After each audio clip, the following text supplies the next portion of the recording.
La actualidad, sus tonos, sus contrastes. Esto es Matices. La tarde con 22 minutos. Estábamos revisando el Código Iberoamericano de Ética Judicial antes de ir a la pausa, y trae dos artículos que creo que son valiosos a la hora de analizar la actuación de don Fernando Cruz. Dice el artículo 13, el juez debe evitar toda apariencia de trato preferencial o especial con los abogados o con los justiciables provenientes de su propia conducta o de los otros integrantes de la oficina judicial. Y el artículo 15 dice, el juez debe procurar no mantener reuniones con una de las partes o sus abogados en su despacho o con mayor razón fuera del mismo, que las contrapartes y sus abogados puedan razonablemente considerar injustificadas. Todos estos son elementos de juicio que nosotros pues colocamos en la cobertura sobre este proceso. Son las 2 de la tarde con 23 minutos. Don Carlos Cascante, director de la Escuela de Relaciones Internacionales de la Universidad Nacional, nos acompaña. Carlos, bienvenido. Esta es la primera vez en el año. Correcto, Randall. ¿Qué tal? Muy bien, gracias a Dios estar aquí nuevamente en Matices de Radio Monumental para discutir de un tema que acapara a todos los medios, que son los primeros días del presidente Trump, aunque suene muy extraño. Sí, sin duda alguna, suena extraño, pero bueno, es lo que es lo que le ofrecemos, dice una buena amiga. Vamos a ver, el discurso de Trump, yo creo que hay gente, y yo lo insistí en mis redes sociales y lo insisto ahora al aire, de que yo no quiero ver esto bajo la pasión de que pueda ser un higadazo o no lo que nos genere Donald Trump, sino desde la visión que creo que Carlos la guarda muy bien, que es desde un evento histórico, político, geopolítico, internacional, del cual somos testigos en primera fila, y que eso se agradece al destino, Carlos. Vea, Randall, cuando uno enfrenta el análisis político, el análisis histórico, lo peor que puede hacer es enfrentarlo con el hígado. Porque incluso si va a solucionar el problema, simple y sencillamente no lo puede hacer porque su reacción no es racional, sino que es me cae bien Trump, lo juzgo de esta forma, me cae mal, lo juzgo de esta forma. No, lo interesante es entender por qué una figura como Trump llega a los Estados Unidos y entender cuáles son las dificultades que va a tener y cómo se va a desarrollar esa presidencia. Le queda a los políticos de turno, a los empresarios, la toma de la decisión. Nosotros nos enfrentamos a ver cómo estudiamos una figura como Trump. Entonces hay que mantener un cierto nivel de equilibrio en analizarlo. Y también entender cómo se maneja Trump, porque yo creo que Trump juega un poco con caerle mal a la gente. O sea, Trump, parte del juego que hace es ser tremendamente antipático para sus enemigos. Sí, para sus enemigos. Exactamente. Pero porque eso lo proyecta como un hombre fuerte también, Carlos. Eso lo proyecta como un hombre fuerte. Vea, ustedes pueden estar diciendo lo que quieran de mí, que a mí ustedes no me importan, porque yo y el discurso inaugural lo demuestra, no es un discurso para todo el pueblo de los Estados Unidos, es un discurso para sus votantes. Claro, de hecho es un poco desafiante Trump, ahorita vamos a hablar del discurso inaugural, pero es un poco desafiante porque les cuento que el sábado hubo un enredo ahí. Un enredo, ¿por qué? Porque decía su jefe de prensa que era el acto inaugural con más personas asistentes en la historia de los Estados Unidos, ¿verdad? Y entonces diarios muy grandes como New York Times y Washington Post empiezan a comparar las fotos, y hay una foto en particular, ¿verdad?, donde se nota el llenazo en el 2009 con la presidencia de Barack Obama, la primera presidencia de Barack Obama, y la diferencia ahora. The Washington Post también va a preguntarle a los trenes, ¿verdad?, cuántos tiquetes vendieron, y resulta que se vendió unos 200,000 tiquetes menos, y entonces sale Trump diciéndole a la gente, a esa y a la que marchaba en contra, y a los que estaban criticando, bueno, pareciera que a ustedes se les olvidó votar en noviembre, de una vez descalificando su posición. Sí, bueno, hay dos asuntos interesantes respecto de esa noticia. Trump sabe que él va a tener que luchar contra los medios. En el caso de la inauguración presidencial es fácil medir la cantidad de personas, o más o menos darnos una idea de la cantidad de personas que asisten, porque se celebra en un espacio físico arquitectónico que se llama el National Mall, que es básicamente un enorme parque que empieza desde el Capitolio y se extiende hasta el Monumento de Washington. Es algo enormemente grande, es un espacio arquitectónico diseñado para realizar ese tipo de actos. Entonces, usted en una toma desde alguno de los dos puntos, usted puede darse cuenta hasta dónde llega la gente, porque además es un rectángulo perfecto. Claro. Entonces, y es un rectángulo que se amuralla para la ocasión, es decir, solo los que tienen tiquetes entran. Ahora, ¿por qué Trump reta directamente a la prensa? Porque el juego de Trump es que él lo que va a hacer es decirle a la gente: la prensa está mintiendo. Uh-huh. Y en la medida en que él logre que la gente le crea esa deslegitimación a la prensa, él sale ganando. Él lo que está haciendo al fin y al cabo es decirle: señores, esta prensa siempre estuvo ligada con el establishment. Entonces es igual que el establishment, es una prensa mentirosa que dijo que la globalización era buena y ustedes están sin empleos. Él está metiendo a la prensa dentro del grupo, y eso es muy peligroso, dentro del grupo al cual hay que atacar. Es decir, él en un juego de amigo-enemigo está convirtiendo a la prensa en otra cara del enemigo para la gente que lo quiera escuchar. Claro, pero aquí lo interesante, pegándolo con algo que nos decías hace un rato, Carlos, es que Donald Trump pareciera que su discurso su discurso simbólico en general es para la gente que votó por él. Correcto. Entonces, a él lo que le interesa es que la gente que votó por él crea que los medios de comunicación somos mentirosos y que los medios son, los periodistas somos las personas más deshonestas sobre la faz de la tierra, pero no está hablando para Estados Unidos, está hablando para sus votantes. Es correcto, él está sosteniendo a la gente que lo llevó a la presidencia de la República, que él considera que es su fortaleza. Creo que en la estrategia de comunicación de él sabe que a la otra gente no le va a llegar nunca y que va a tener una serie de lo que ha tenido ya en estos 2 días, ¿verdad? Revueltas, protestas civiles a lo largo de todos los Estados Unidos, o al menos de los estados que no lo aprecia mucho. Entonces, vamos a ver, Randall, él está arrancando con un 40% de aprobación, de acuerdo con la última encuesta que se realizó pocos días antes del día de inauguración de su presidencia. Entonces, él lo que está haciendo, al fin y al cabo, es mantener ese 40% contento, es el 40% que lo llevó a la victoria. Uh-huh. Hay mucha indiferencia en los Estados Unidos también, están los que lo detestan, pero también están los indiferentes que les importa muy poco quién sea el presidente de los Estados Unidos, mientras ellos se mantengan en una situación estable, aceptable. Entonces el juego político es entre una minoría del pueblo de los Estados Unidos que se interesa por los asuntos políticos. La estrategia de ambos bandos, si lo pudiéramos llamar los grupos anti-Trump y el trumpismo, por darle un nombre popular, uh-huh, es ver quién puede conquistar a algunos de estos indiferentes para su causa. Sí, de hecho, Carlos, como tenemos buen tiempo para analizarlo, me gustaría ir poco a poco. Hablemos del viernes, uh-huh, pero todavía no del discurso, sino del acto. Uh-huh. Yo, por supuesto que recuerdo cuando Obama quedó de presidente de los Estados Unidos y Bush, tal vez hijo, pero de ahí para atrás no. Tal vez, por supuesto, por la profesión de Carlos tenga más referencias. Hubo cosas interesantes, desde cosas que parecieran superfluas, digamos, como el saludo de Michelle Obama a la ahora primera dama, la presencia de Obama. Todo es protocolo, pero es interesante. Vamos a ver, lo primero es entender en este tipo de actos públicos el rito. Primero, es un rito histórico en los Estados Unidos, es decir, la ciudad de Washington es una ciudad diseñada para demostrar el poder de los Estados Unidos. Es una ciudad donde se intenta ligar a los Estados Unidos con los grandes imperios de Occidente, es decir, con el Imperio Romano. Por eso se llama el Capitolio, haciendo referencia al monte capitalino del Septimontium romano.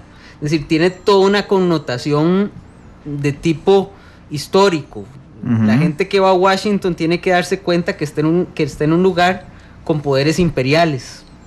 se realiza, como lo dije antes, en un espacio que se llama el National Mall, que es un espacio en el cual está rodeado de monumentos.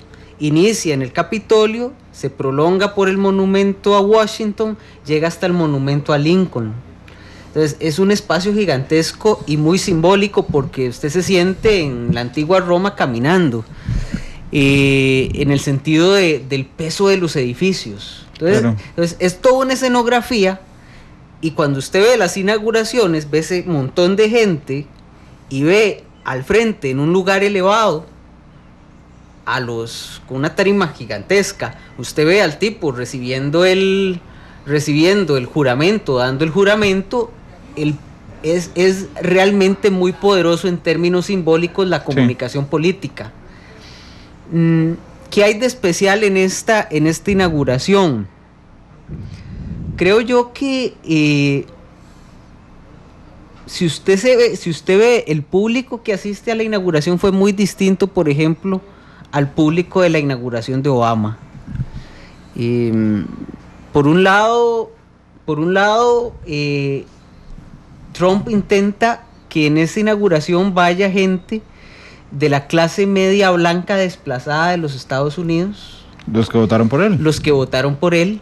Igual en la inauguración de Obama lo que había era una enorme cantidad de minorías, afroamericanos, latinos, etc. Que votaron por él. O sea, la gente va a celebrar. Gente va a celebrar, es un acto de celebración y culmina con una serie de bailes.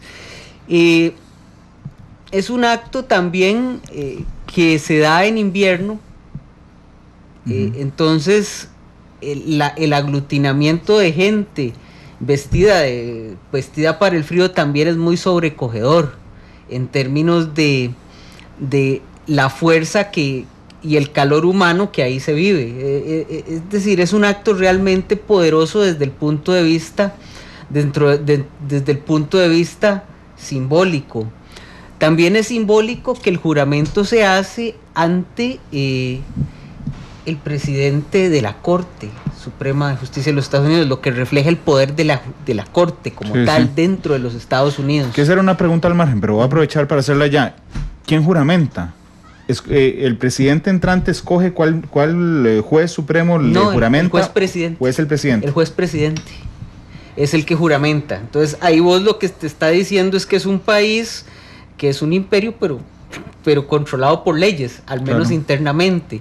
Y se ve lo que muchos en Estados Unidos llaman el imperio de los jueces, que es que al final la Corte tiene poderes para votar todo lo que hagan el Ejecutivo y el Legislativo.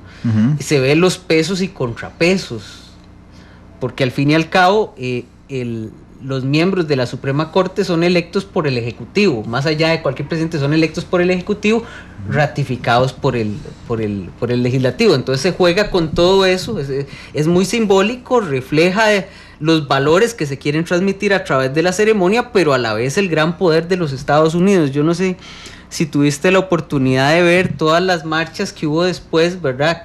Cuando el presidente Trump se dirige a la Casa Blanca, que le pasan gente vestida a la usanza del siglo XVII, haciendo una semblanza básicamente de la lucha de independencia de los Estados Unidos.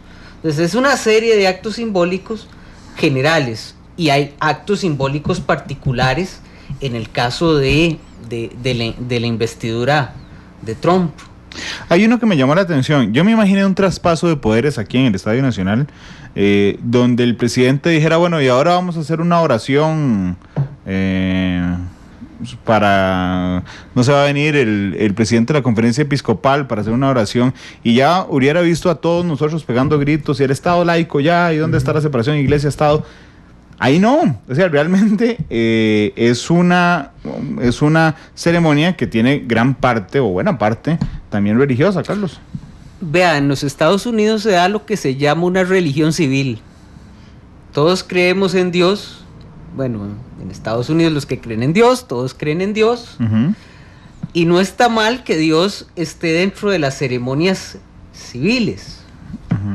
Lo que está mal es que alguna autoridad civil diga a cuál de las denominaciones que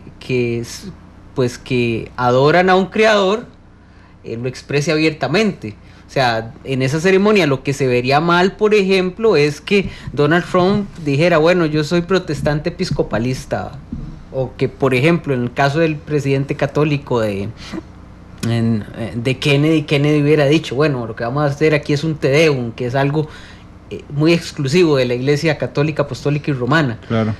Eso no está mal, es decir, lo que estaría mal es una denominación, y si usted lee los discursos de todos los presidentes en una inauguración de los Estados Unidos, yo he leído varios, siempre hay un espacio reservado para la relación entre Dios y el poder de los Estados Unidos, que lo que hace es una referencia muy clara al destino manifiesto del siglo XIX, que es básicamente decir que los Estados Unidos es un país bendecido por Dios y algo así como una nueva tierra prometida, reflejando un poco el traslado de los israelitas a la tierra de Canaán. Es la misma lógica y usted lo entiende en los discursos, y Trump lo hace abiertamente, y lo hizo abiertamente Obama, y lo hizo abiertamente Clinton. Claro, yo no digo que esté mal, lo que me parece es interesante, particular, porque efectivamente Dios está presente en muchas cosas en los Estados Unidos, en los billetes. In God We Trust, dicen atrás. Los presidentes terminan sus discursos con God Bless America. Pero bueno, la es Catedral Nacional de Washington es una catedral de multicreencia. Ahí pueden hacer ceremonias católicos, protestantes, musulmanes. Es decir, es un espacio abierto. Incluso he visto en algunos casos ceremonias judías. Sí. Muy interesante. No, y es particular. Ahora bien, los detalles más superfluos, y lo vamos a pasar rapidito, de protocolo, que tiene que ver con, por supuesto, la presencia de Obama. Que no estaba nada contento. Exactamente. Es que Carlos, al ser especialista en relaciones internacionales, ve esas cosas que a mí no me saltan a la vista tan fácilmente. Digamos, yo nada más, desde mi ignorancia, lo que vi fue al presidente Obama de ahí normal, saludando a Trump, Michelle Obama de 2 besos, cuando la otra le iba a dar la mano. A mí me parecen cosas superfluas, tal vez lo sean, pero no dejan de ser interesantes. No, es que es lo simbólico. Vamos a ver, ¿qué es lo que le da continuidad al Estado? Ese tránsito pacífico entre presidentes. Sí. En los Estados Unidos, salvo por la guerra de secesión, que fue un enfrentamiento brutal dentro de los Estados Unidos, los presidentes, digamos, de los Estados Unidos, salvo porque los asesinen o un impeachment, se ha trasladado el poder de forma continua y de forma pacífica, y eso es un elemento fundamental en la lógica de la concepción de lo que algunos autores en Estados Unidos llaman un imperio de la libertad. Entonces, el hecho de que esté Obama ahí, lo que te refleja es que el Estado como tal, la nación como tal, la identidad como tal, se mantiene, aunque se cambie de presidente y sean presidentes aparentemente muy diferentes entre sí. Sí, yo decía el viernes, cuando estábamos en la edición de noticias, Carlos, que tal vez los presidentes más mediáticos de los Estados Unidos, más populares, es que el más mediático sin duda es Obama por la coyuntura de los medios de comunicación, pero por ejemplo Franklin Roosevelt era una persona muy popular porque estaba en la coyuntura de la Segunda Guerra Mundial. Curiosamente no terminó su mandato y era demócrata. Murió. Él murió siendo presidente de los Estados Unidos.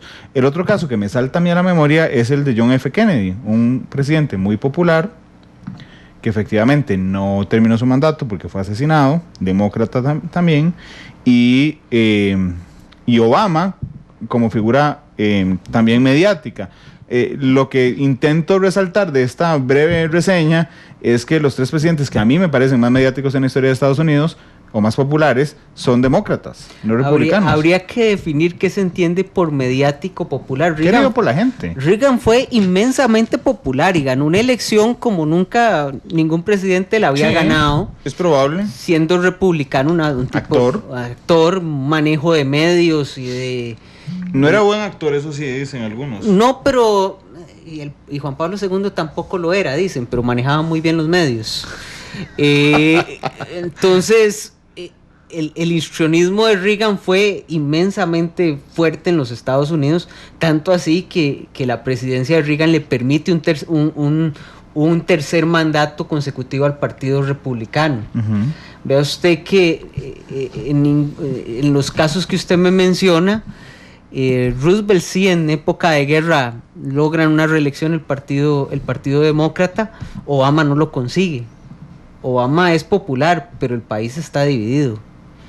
Y es un país que se está dividiendo porque está cambiando demográficamente, las visiones del mundo están enfrentándose para intentar crear una nueva visión de lo que son los Estados Unidos. Estados Unidos está en crisis demográfica, en crisis social y en la visión de cómo ellos se conciben.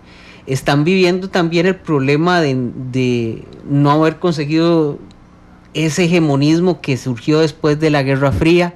En fin, es un problema complicado para un país tan grande y tan poderoso como los Estados Unidos. Y geopolíticamente complejo, porque veamos que sin ser, y aquí quiero expresar con la mayor claridad lo que voy a decir, un país sin ser una potencia militar absoluta como Rusia, hoy es un claro protagonista en el escenario internacional, sin duda alguna.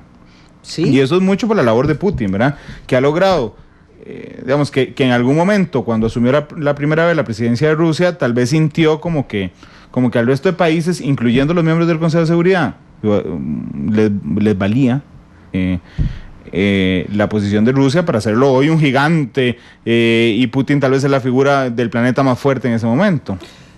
Bueno, y tiene un arsenal nuclear de los más poderosos de la Tierra. Claro, por supuesto, pero es que digamos, los dos ejércitos más grandes de Estados Unidos y China, sí, a eso me refería, sí, pero está polarizado está centrado en Rusia. Acuérdese que Putin lo que sigue es los dictados imperiales que vienen desde la formación de Rusia, del imperio ruso como lo conocemos desde Pedro el Grande, es decir, es una tradición de imperio. Sí. Rusia tiene tradición de imperio y piensa muy parecido a Pedro el Grande.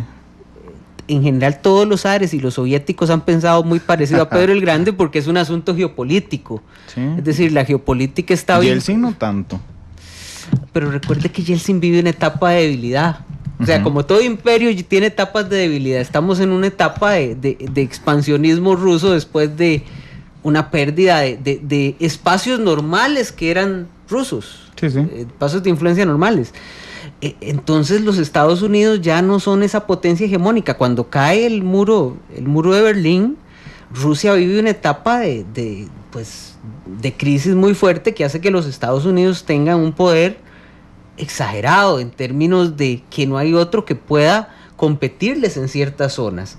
Y aquí hay que dejar claro que no es que los Estados Unidos están en un declive, que van por una cuesta y que en 10 años van a dejar de ser los Estados Unidos.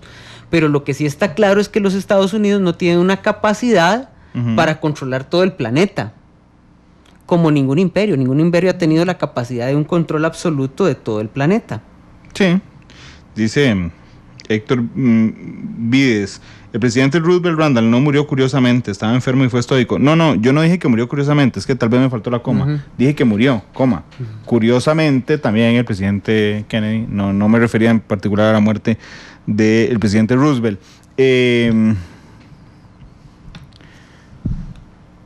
Carlos, hablemos del discurso.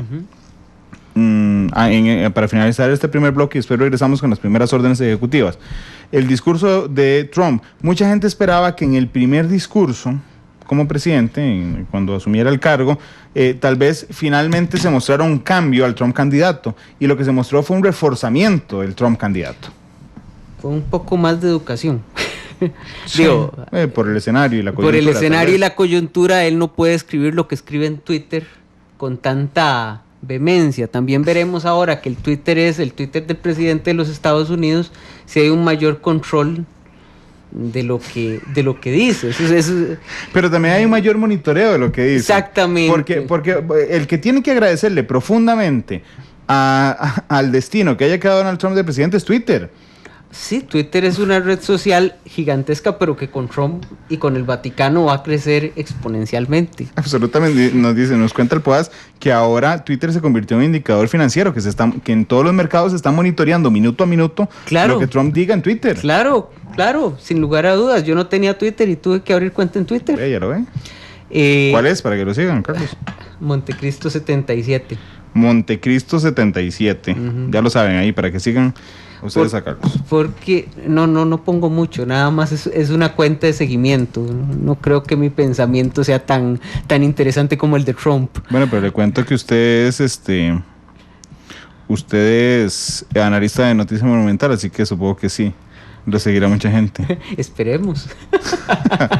si no es que estás escogiendo mal al analista. No, y guarde. No, te decía, yo creo que Trump en ciertos actos modera su discurso, por lo menos lo encarrila dentro de ciertas formas. ¿En qué, Carlos?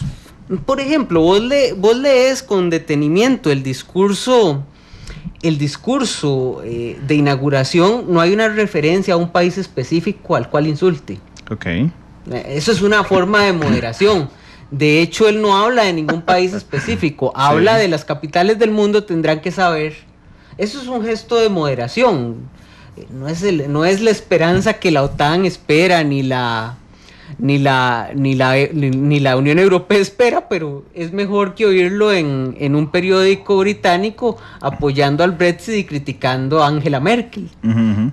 Se moderó. Hay espacios, lo que estoy tratando de decir es que hay espacios donde a él le hay una cierta moderación. Lo que pasa es que si ya me lo preguntas como analista del discurso, lo que yo digo es, el tipo no se ve bien cuando se modera. Claro, pero es que sí me interesa. Si lo ves en su discurso. Sí, pero es que sí me interesa en qué cree usted que se moderó. Porque tal vez a mí no me saltó tanto a la vista, pero bueno, es cierto, no hizo referencia a ningún país. No hizo referencia a ningún país. No habló de temas específicos candentes. No hizo la amenaza del muro. No habló explícitamente del problema de la migración y de la expulsión masiva de gente. Lo hizo ver, pero no fue un lenguaje tan agresivo. Uh-huh. Moderó su lenguaje. Moderó su lenguaje. Puede ser que eso no es suficiente, pero sí es una realidad que moderó su lenguaje por la ocasión. Uh-huh. Hay que ver si ese patrón continúa a lo largo de sus alocuciones en público. Si usted analiza el discurso, Randall, el discurso tiene dos partes grandes. La primera parte es muy hacia los Estados Unidos y un intento por historizar este proceso electoral. Uh-huh. Él en realidad lo que quiere en esa primera parte del discurso es dar a entender por qué su triunfo es histórico. Y es cuando empieza sobre el argumento de que es el momento en el cual el poder ha sido devuelto de Washington a los olvidados, que básicamente son sus votantes. Uh-huh. ¿Y quiénes son sus votantes? La media clase blanca desplazada del sistema económico, que perdió sus empleos con el sistema económico capitalista neoliberal, que desplazó a la manufactura de los Estados Unidos, les dice que ahora ellos son lo más importante. Es decir, vea usted que el discurso, por ejemplo, los demócratas era que las minorías era lo más importante. No, aquí volvemos a un discurso de que, digamos, las etnias tradicionales, y le pongo unas comillas gigantescas porque eso no existe en los Estados Unidos, son lo más importante. Esa primera parte del discurso se remata con tenues intentos de llamado a la unidad nacional. Uh-huh. Pero si usted hace un análisis de palabras, la palabra afrodescendiente no aparece por ningún lado.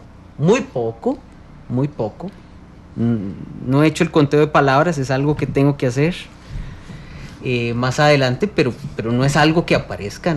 O sea, él con fuerza, ¿no? No, él lo que intenta es vender la idea de que todos somos iguales en los Estados Unidos, cuando el discurso más bien, por ejemplo, de los grupos más desplazados es, no, y olvídese que aquí hay gente igual, aquí los afrodescendientes van y los latinos van más rápidamente a la ¿cómo se llama? A la fila de la muerte que los blancos. Los policías persiguen más a los negros que a los blancos. Es decir, Trump intenta vender la imagen de que en los Estados Unidos no hay tal segregación en su discurso. La segunda parte del discurso, y es un discurso como característica general que es muy nacionalista, se dedica muy poco a lo internacional, casi ni lo toca, salvo por unas amenazas veladas al Estado Islámico.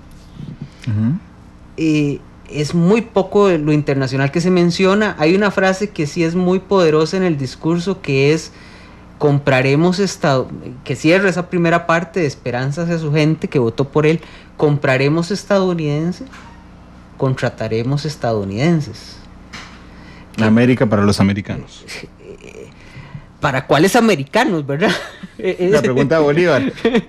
¿Para cuáles americanos? Pero esa frase es muy fuerte porque en realidad establece la línea que va a seguir, ¿verdad? Y cerramos las fronteras a la inmigración ilegal y vamos a sacar a todos los que... ¿Por qué? Porque esa gente lo que hace es abaratar los salarios del pueblo estadounidense. Nótese ahí que es duro el discurso anti-inmigración, pero moderado en el lenguaje. No es voy a sacar a los 11 millones que dijo en la cadena de prensa. ¿Y cómo los va a sacar? Sí, muy maritariamente. Pero ¿cómo los va a sacar? Con el ejército, como sea. Moderó el lenguaje. Pero no las ideas de fondo. Pero las ideas de fondo se mantienen porque él le está hablando a la gente que votó por él. Claro. Si él le habla a la gente si él no le habla a la gente que votó por él, ¿quién le va a dar legitimidad en el resto del gobierno? Es algo lógico. Yo creo que él comprende que va a ser y disfruta que sea un gobierno de choque. Y después la otra parte, que es que compraremos estadounidenses, básicamente que las fronteras en términos comerciales deberían tender a cerrarse. Pero vea que que ya no habló de salirse del TLC con Canadá y México, sino que ya lo que se dice es que vamos a entrar a renegociar. Eso no es salirse, es entrar a negociar, pero por lo menos tiene que entrar a renegociar para poder salirse legalmente del tratado. Sí. Bueno, sí, pero igual se sale hoy, que ahorita hablamos de eso, del tratado comercial con el Pacífico. Pero viera que eso lo podemos ver más adelante. Ahorita lo vemos con lo primero que hace. Trump, para cerrar, bueno, no sé si te queda algo del discurso. La segunda parte del discurso es una parte lanzada no hacia su programa de gobierno, sino más bien a establecer qué es lo que hace grande a los Estados Unidos. Porque vea qué paradoja. Estados Unidos es la principal economía del mundo, es la potencia militar más grande del mundo, la potencia militar que tiene más bases desplegadas por el mundo, y cómo usted logra decir que lo va a hacer grande otra vez y ya es grande. Sí. Usted puede decir que va a ser grande algo pequeño, pero los Estados Unidos en este momento no es pequeño. Entonces, él lo que intenta vender es su ilusión de los Estados Unidos, que es una ilusión basada en el pleno empleo, es decir, en que la gente va a tener contratos para trabajar, y un poco la esperanza de que los Estados Unidos vuelva a ser un faro, y eso discursivamente sí es muy interesante. En los Estados Unidos hay dos vertientes extremas de política exterior. Una que es una política exterior que sigue la conducta del misionero. ¿Cuál es esta conducta? Que los Estados Unidos tienen la obligación de ir a catequizar y a cristianizar y a civilizar todo el mundo. Esa es una. Muy propia, por ejemplo, de la administración Bush, cuando llega y le dice a la gente que tiene que ir a votar ese dictador sanguinario que es Saddam Hussein para instalar el reino de los derechos humanos en esas tierras barbáricas. Pero la otra es la posición del faro, que es que los Estados Unidos más bien debe aislarse, y la intervención de los Estados Unidos más bien debe ser porque la gente admire a los Estados Unidos y siga la conducta de los Estados Unidos y sus formas de gobernarse o su cultura económica. No por imposición, sino por convencimiento. Por convencimiento, que es un poco más lanzada a lo que es una diplomacia más de carácter soft power, que es más a través de de decir, bueno, el sistema capitalista funciona, compre su teléfono celular, compre su televisor, compre su carro, su vida va a ser mejor, tal. Entonces, Trump en su discurso, salvo por la referencia a eliminar de la faz de la tierra el Estado Islámico, en lo demás más bien su discurso es del típico aislacionista, que dice que los Estados Unidos no tiene por qué pagar la OTAN, no tiene por qué, y eso es muy interesante, claro, porque sigue un poco lo que hizo Obama en Medio Oriente. ¿Qué hizo Obama en Medio Oriente? Plegarse, salirse y dejarle el problema a los rusos. De hecho, son las 2:58. Me queda un dato más que a mí me llama mucho la atención por mi profesión también sobre el día inaugural. Y es cómo cambian en 2 minutos el control absoluto, bueno, en 2 minutos para nosotros. Eso debe requerir un proceso más grande. El control de la Casa Blanca, desde la cuenta @POTUS, que de un momento a otro aparece sin tweets. Hasta las claves. Que yo reto a alguien que lo haga en 2 minutos, que quite todos los tweets que ha puesto en 2 minutos, se aparezca una cuenta en blanco. La creación de otra cuenta, que es POTUS 44, que es la creación de Obama. De hecho, iba a meterme ahí a hacer una cuenta nueva que se llame POTUS 45. Entonces, vamos a ver si Twitter me lo permite y que me tengan que pagar algo dentro de 8 años o dentro de 4. Habrá que ver ese cambio en la oficina de prensa, en la desaparición del español de la Casa Blanca, en la administración de la web, en la administración de las cuentas oficiales. Sí, que la web cambió, le eliminaron el español y un montón de cosas. Lo que pasa es que toma en cuenta, Randall, que eso empezó desde el día siguiente a la elección de Donald Trump en noviembre. Simplemente se publica en su el día que asume. Entonces, el grupo que llega a la Casa Blanca dice, bueno, esta es la lista de cambios que queremos que se ejecuten a partir del día que asume Donald Trump. Y bueno, eso ya es más secreto. Uno no sabe, por ejemplo, cómo se da el intercambio de las claves para el uso de las armas nucleares. Claro. Los archivos clasificados de alta dificultad. Claro, porque hoy Trump tiene las claves nucleares. Exactamente. Hoy es dueño del botón rojo. Uh-huh. Afortunadamente tiene una serie de gente que esperemos evite que apriete el botón rojo. Sí, sí. Pero bueno, es interesantísimo ese cambio. Sí, inmediatamente. Es muy eficiente. Es decir, es como, ya entró el nuevo. Exacto. Pero por favor, Randall, es parte del proceso. Usted tiene que, cuando usted entra nuevo a un puesto, usted tiene que decir, entró el nuevo. Ya olvídense del anterior, entró el nuevo. Creo que POTUS 45 está suspendida ya. Ajá. Está ocupada. Sí, porque en Twitter. En 4 u 8 años, dependiendo de los logros de Trump, será su cuenta particular. Así es. Creo que nos estaban oyendo los fundadores de Twitter y se pusieron vivos en 2 minutos. En la primera parte de este programa de hoy hemos analizado el acto de inauguración de los Estados Unidos, del mandato Trump, el discurso de Trump, lo meramente protocolario de Trump, el cambio de mando en la tecnología y las cuentas y las contraseñas de la White House. Ya no se puede decir Casa Blanca porque ahora es la White House, de White House. Y lo finalmente es que vamos a hablar a partir de ese instante en las primeras decisiones de Trump. Trump firma lo que nosotros entendemos, Carlos, como decretos ejecutivos. Creo que ya le llaman órdenes ejecutivas. Sí. ¿Y qué es las primeras decisiones que toma? ¿Cuáles son? Uy, hay varias, Randall. La más fuerte en política exterior fue concretar la salida del Tratado Transpacífico, que era uno de los grandes logros de la administración Obama en el momento de la negociación, pero que el mismo Obama llegó a entender que no la iba a poder pasar por el Congreso. Entonces Trump siempre había dicho que había que salirse de ahí, y lo hizo. Una que ha tenido poca difusión ha sido el anuncio de recortes, que empieza con la no contratación, pero a mí sí me interesa ver esto de recortes. ¿Por qué? Porque desde hace algunos días está circulando en internet un informe de Heritage Foundation.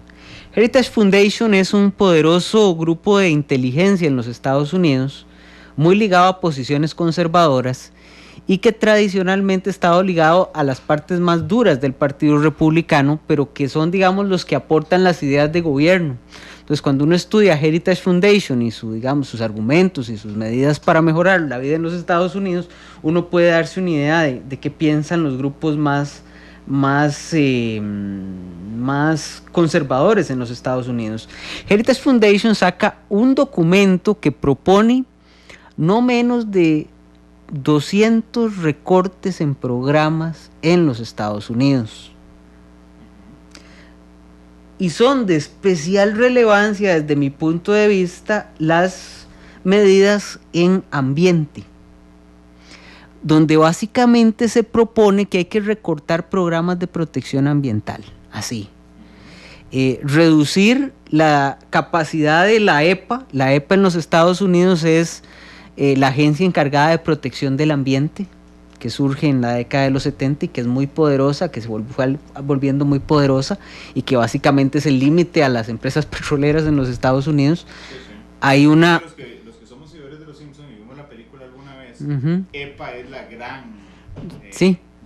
Ahora sí, porque tenía el micrófono apagado. Los que somos seguidores de los Simpsons y alguna vez vimos su película, EPA es, digamos, la organización esta que aísla. Sí, exactamente.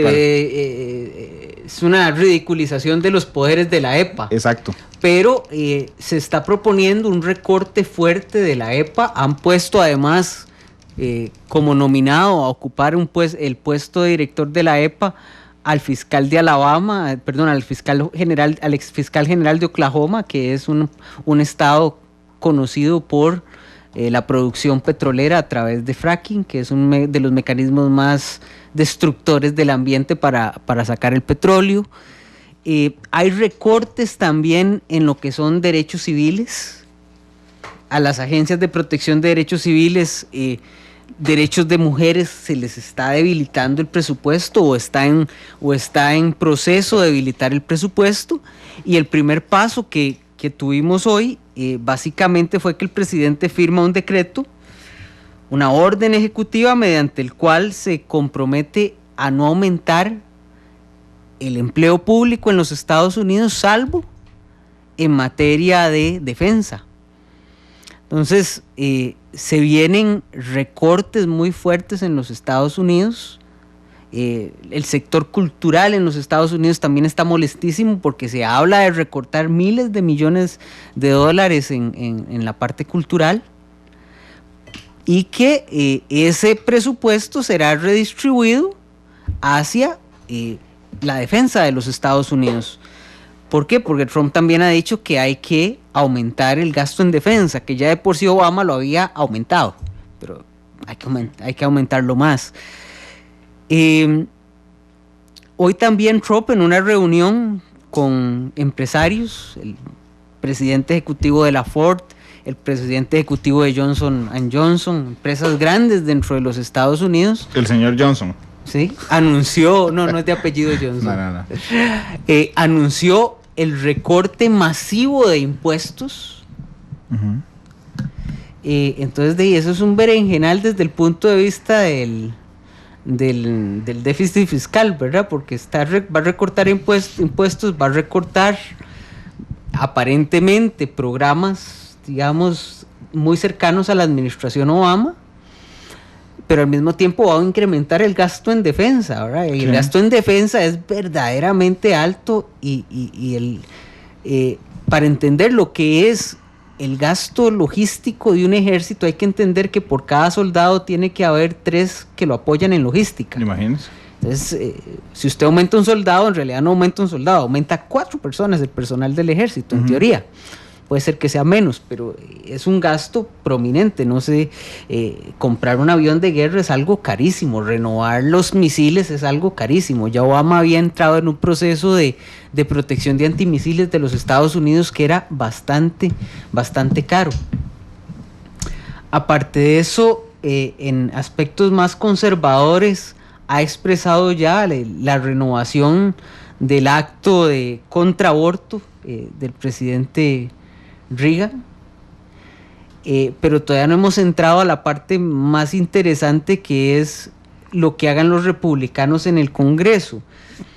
en los Estados Unidos hay una ley que se llama la ley de reversión, estoy traduciendo pésimamente, algo así como la ley de reversión de los actos ejecutivos por parte del Congreso. Esa es una ley que pasan en 1996 en la administración Clinton, que le permite al Congreso revertir cualquier medida tomada por el Ejecutivo en los 60 días posteriores a su aprobación ejecutiva. Ok. Pero es un enredo jurídico, además. De no, usted... No anularla, digamos, la concepción es un enredo jurídico. Es una forma de control de control legislativo, ¿sí?, de los actos del Ejecutivo. Lo que pasa es que no ha pegado porque generalmente el legislativo entraba a hacer el control, sometía a votación la reversión, se aprobaba en ambas cámaras y el presidente vetaba. Y para levantar un veto del presidente de los Estados Unidos, usted ocupa 2/3 partes del Senado para revertirlo. Entonces, a Obama le intentaron hacer eso varias veces. Obama vetaba el acto del legislativo, reversando, mala expresión, reversando el acto ejecutivo, y ahí paraba. Lo que pasa es que aquí estamos ante un presidente que sí que no vetaría.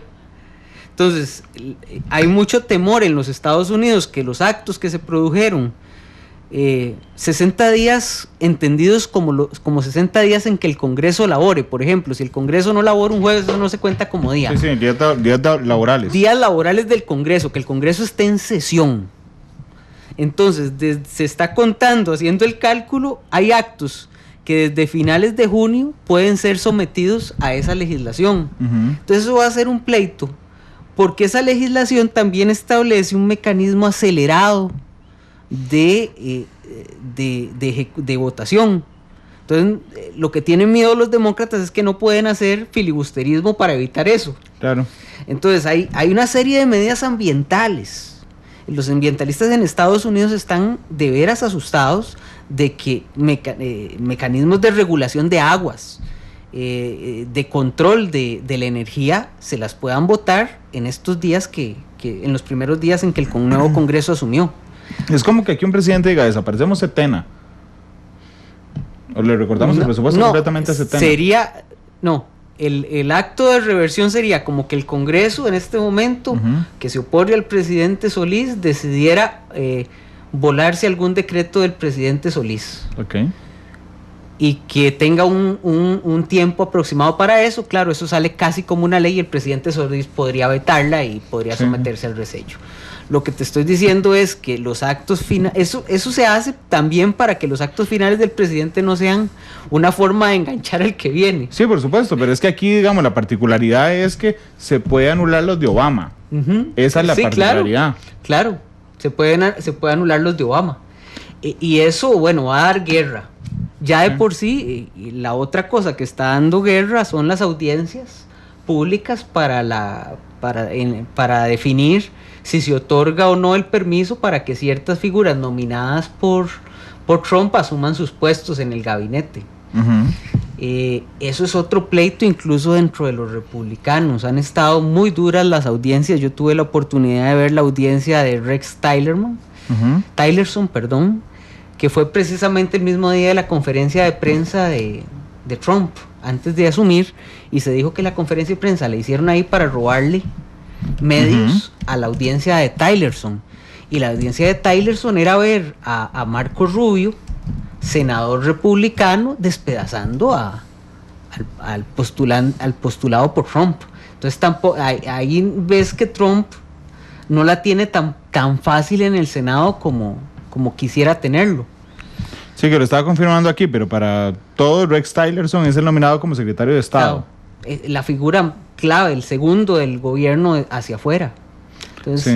Entonces lo que ves es que se está montando todo para que Trump en los primeros días logre pasar cosas que puede pasar basado en sus poderes ejecutivos.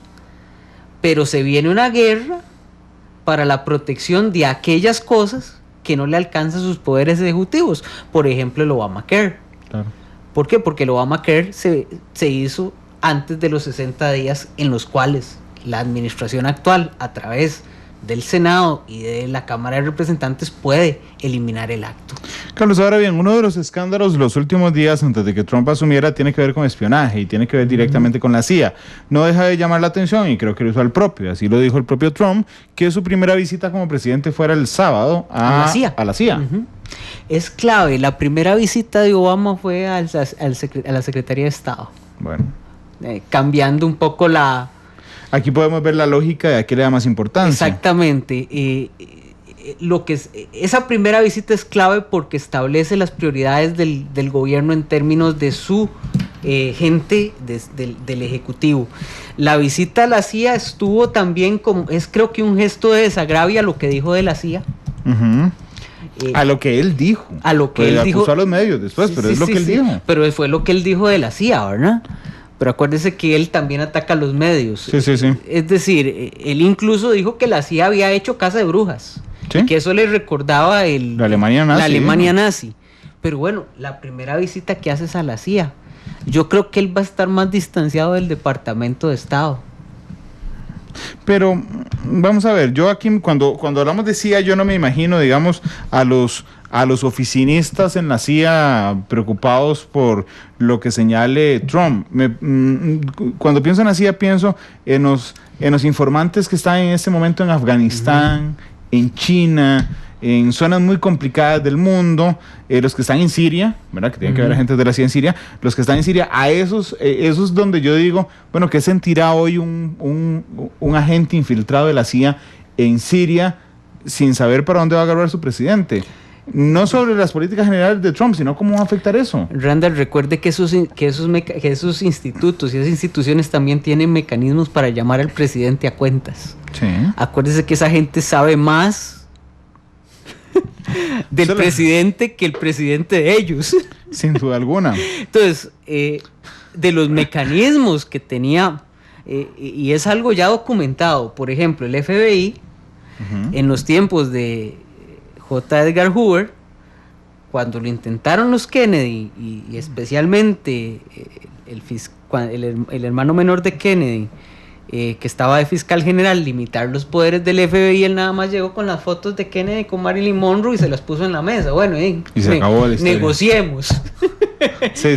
Entonces, esos cuerpos de inteligencia, y para nadie es un secreto que pasa a cualquier nivel y en todo lado, tienen capacidad para saber cosas que en determinado momento les dan poderes de negociación sobre los outsiders que llegan a intentar gobernarlos. Pero además supongo que su estructura tiene cierta independencia. Totalmente. Pues, digo, los operativos ya necesariamente claro, no, por supuesto, pero es que es manejar la información de figuras dentro del mismo gobierno cuando se quieren conseguir cosas para esa institución en específico. Entonces yo creo que la CIA está bien resguardada ante las amenazas o comentarios de Donald Trump. La CIA como institución, porque el jerarca nuevo, el director, es nombrado por Trump.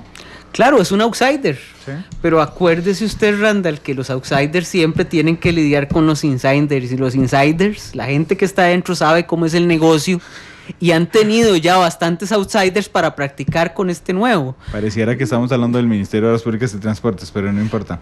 Es teoría clásica de administración pública. Sí. Es decir, la burocracia, por eso es burocracia. La función lógica de la burocracia es mantener la estabilidad a pesar del cambio. Para eso se inventan las burocracias. Entonces, la burocracia de la CIA tiene que tener, igual que la burocracia del Departamento de Estado, igual que la burocracia del FBI e igual que la burocracia del Departamento de Defensa, mecanismos para limitar los actos de sus jefes. De hecho, el gran reto de cualquier jerarca es poder negociar con esas burocracias internas para cumplir una parte de lo que quieran cumplir. Pero la burocracia interna en los Estados Unidos, digamos, aunque abarque, digamos, la mayoría de instituciones, pero creo que está más acentuada en la CIA, efectivamente, en el FBI también. En todas las secretarías de Estado. En la Secretaría de Estado yo no me lo imagino así. Claro que sí. Me imagino una muy vertical orden diplomática del presidente y del secretario de Estado. Randall, ni en los mejores ministerios de Relaciones Exteriores eso es así. Sí. No, más bien la lógica de los ministerios de Relaciones Exteriores, el de Estados Unidos es un poco más abierto porque hay mucho nombramiento político, sí, especialmente. Abiertamente político. Sí, 35% de los jefes de misión son de nombramiento político. Pero igual, el know-how, y hay un montón de nombramiento político interno, por ejemplo, los nombramientos del subsecretario de Estado para América Latina, ahí se están debatiendo 4 nombres, no sé si ya lo habrán electo, todos eran cubanoamericanos, por cierto, y opuestos a la apertura con Cuba. Pero tiene mucho que ver en la operación el mando medio. La fuerza de una cancillería está en sus mandos medios, que son los que mantienen el conocimiento de cómo se hacen las cosas, que conocen los secretos. Es decir, los mejores ministerios de relaciones, en los mejores ministerios de relaciones exteriores, los funcionarios de carrera son los que pueden inclinar la política exterior de un país. Carlos, y un minuto. Y perdóname, sí. Y especialmente afuera. ¿Por qué? Porque es el jefe de misión o el que hace el informe de una situación específica en un país el que puede influir sobre el que toma la decisión allá con un específico tipo de informe. Sí. Entonces siempre es una guerra entre lo que quiere el funcionario nombrado en un país que se haga en ese país y lo que piensa el que está allá. Entonces es un proceso de negociación interesante. Si en 30 segundos me lo puedes explicar, te lo agradezco, y si no, dedicamos otro programa un día de esos para eso. El cambio de embajada en Israel. Otro programa. Eso es otro programa, te lo pongo de esta forma. Podríamos hablar más adelante en este mes. Me preocupa más que el cambio de embajada, que sería fatal, pero lo veo más lejano, que los Estados Unidos están apoyando la propuesta de Israel de hacer más asentamientos en territorios palestinos. Desafiando a la ONU. Desafiando a la ONU, desafiando a la decisión, al voto de su propio Estado, sí, en Naciones Unidas, y que en determinado momento eso puede provocar que los procesos de paz en Palestina se rompan, porque lo que estos asentamientos están, de acuerdo con las agencias internacionales, provocando es la división del territorio palestino para que nunca más se pueda establecer. Es una decisión, y es una decisión muy, muy delicada, muy, muy delicada. Si los Estados Unidos pasa su embajada también de Tel Aviv a Jerusalén, podría provocar levantamientos en el Medio Oriente muy fuertes. Carlos, muchas gracias por haber venido hoy. Con mucho gusto. Hablaremos Randall, de política exterior estadounidense más adelante. Cuando tengamos más elementos y si Trump no aprieta el botón rojo. Y cuando haya, hombre, si Trump aprieta el botón rojo, no tenemos programa, quién sabe durante cuánto tiempo. Y además, cuando haya secretario de Estado. Cuando ya el secretario de Estado asuma, y cuando podamos ver las primeras visitas que hace Trump y las primeras visitas que recibe Trump, porque eso es categórico de las posiciones de política exterior. Va a reunirse con el primer ministro mexicano, como le dijo el jefe de prensa de Trump. Turn around. Every now and then I get a little